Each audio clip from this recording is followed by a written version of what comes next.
This whole video is going to be dedicated to 4 words. God uses your mistakes.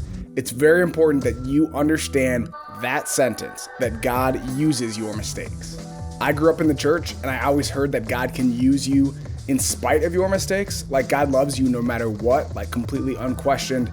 I know some people grew up in churches thinking that God is punishing you, that you had to earn your salvation, you had to earn your love from God. That's not true at all. God loves you no matter what, no matter who you are, no matter what you've done.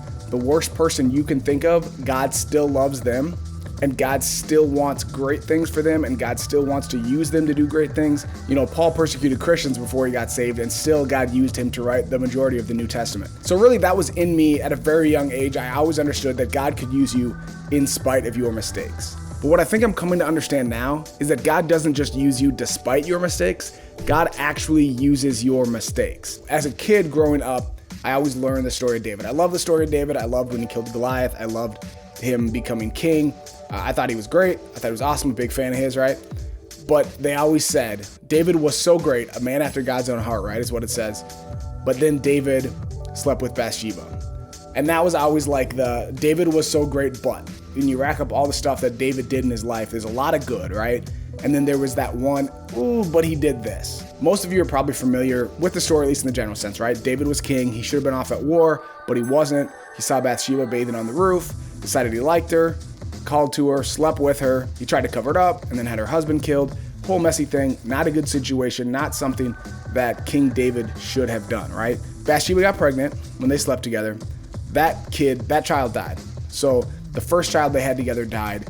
We can go to a whole nother thing about whatever, punishment for sin or Old Testament versus whatever, all that stuff. And we can go into that another time, right? Or if you want to talk in the comment sections, happy to have that conversation with you. But the point I'm trying to make in this video, what I want you to remember is that after that, Bathsheba gave birth to Solomon. Solomon, you might recognize, succeeded David on the throne. So Solomon, born out of David's biggest mistake, was the one who God used to carry on David's legacy. He was the one that became king of Israel. He was the one that God used in such a big way. And if that's not big enough for you, then this child of a mistake, that he became king and carried on his father's legacy. Let's talk about how God used Solomon to build the temple. The temple of God was built by David's mistake. Think about that. Think about that. Not only did God continue to use David after his mistake, but he used the direct result of his mistake to build his temple. So if you've made mistakes in the past, God will not only still use you, he will use those mistakes to make a part of a plan. Whenever I had these conversations about mistakes and God using them, for me, it's not about, like, there wasn't a time when I walked away from the faith. There wasn't a time when I tried drugs and completely went the other way and was rebellious and broke the law and did all this stuff. I never had a season in my life where I did that. But for me, the stuff that I look back on as, not that I know it was a mistake, but maybe it was a mistake. Like, my mistakes that I think about are, maybe I picked the wrong college.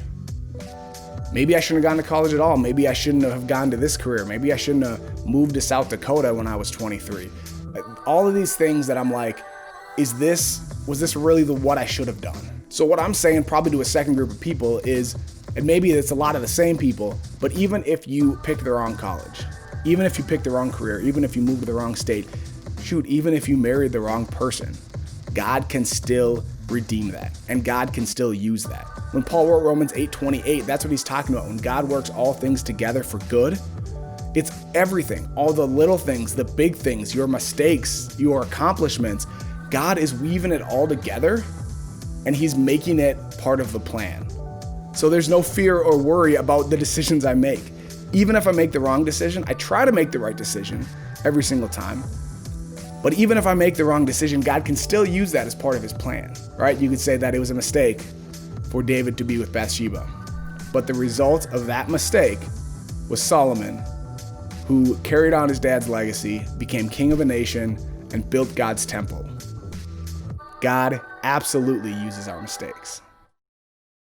Hey, thanks for watching my video. I hope you liked it. If you did, can you do 3 things for me? Can you like the video, subscribe to my channel, and tell your friends?